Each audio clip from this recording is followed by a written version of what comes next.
Welcome back to USA Car Reviews. Today we're taking a closer look at a legend from the late 70s, the 1979 Ford Bronco.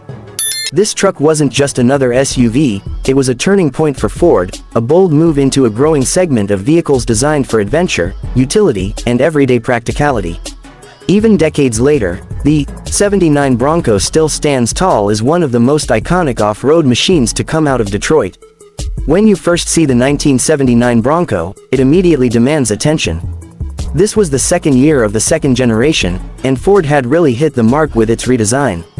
Compared to the original Bronco, which was more compact and almost Jeep-like in its proportions, the 79 model was full-size, sharing its platform with the Ford F-100 pickup.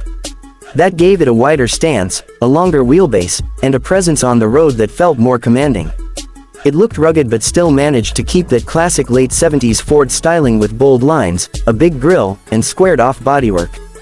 One of the standout features was the removable rear hardtop. This meant you could turn your Bronco into an open-air cruiser, something Jeep drivers had enjoyed for years, but now in a more spacious and comfortable package. Families and off-road enthusiasts alike loved this option, because it offered the freedom of wind in your hair while still having a V8-powered workhorse under the hood. Speaking of the hood, the 79 Bronco came standard with a 351 cubic inch V8, but buyers could also opt for the big 400 cubic inch V8 if they wanted even more muscle. Neither of these engines was shy about drinking gas, but back in 1979, power and torque were the name of the game, especially for a vehicle designed to tow, haul, and conquer trails. Inside, the Bronco mixed utility with comfort.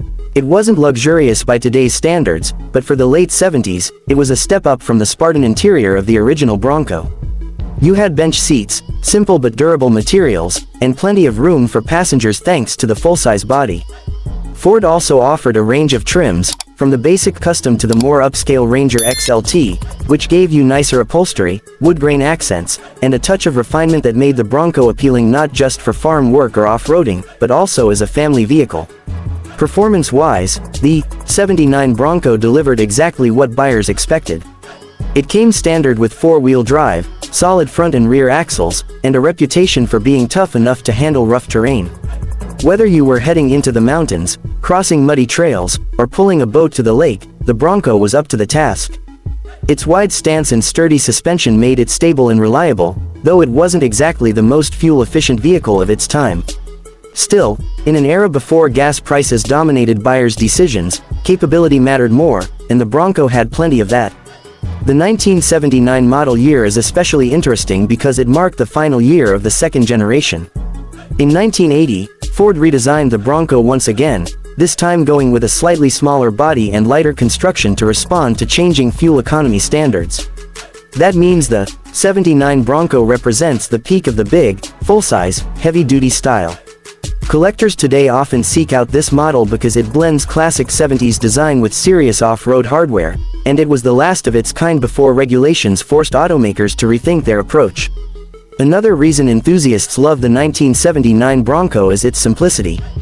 Unlike modern SUVs filled with electronics and complicated systems, this was a straightforward truck. If something broke, you could usually fix it with basic tools.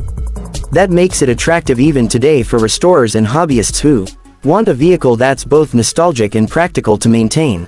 Plus, the aftermarket support for Broncos is huge, with countless options for lift kits, engine upgrades, custom interiors, and modern touches to bring them into the 21st century without losing their vintage soul. Looking back, it's easy to see why the Bronco became such a cultural icon. From outdoor adventures to everyday driving, the 79 model captured the spirit of freedom and rugged independence that defined the late 70s. It was a truck for people who wanted versatility, something that could haul gear, tackle trails, and still look good cruising down Main Street. Ford managed to create a vehicle that appealed to a wide range of buyers, and that's a big reason why the Bronco nameplate survived and eventually came back strong in recent years. Today, a clean 1979 Bronco can fetch serious money, especially if it's in original condition or has been carefully restored. Collectors know this was the last of the heavy-duty full-size Broncos, and that adds to its desirability. Whether you're into vintage trucks, classic SUVs, or just love American automotive history, the 79 Bronco deserves its place in the spotlight. That wraps up our deep dive into the 1979 Ford Bronco.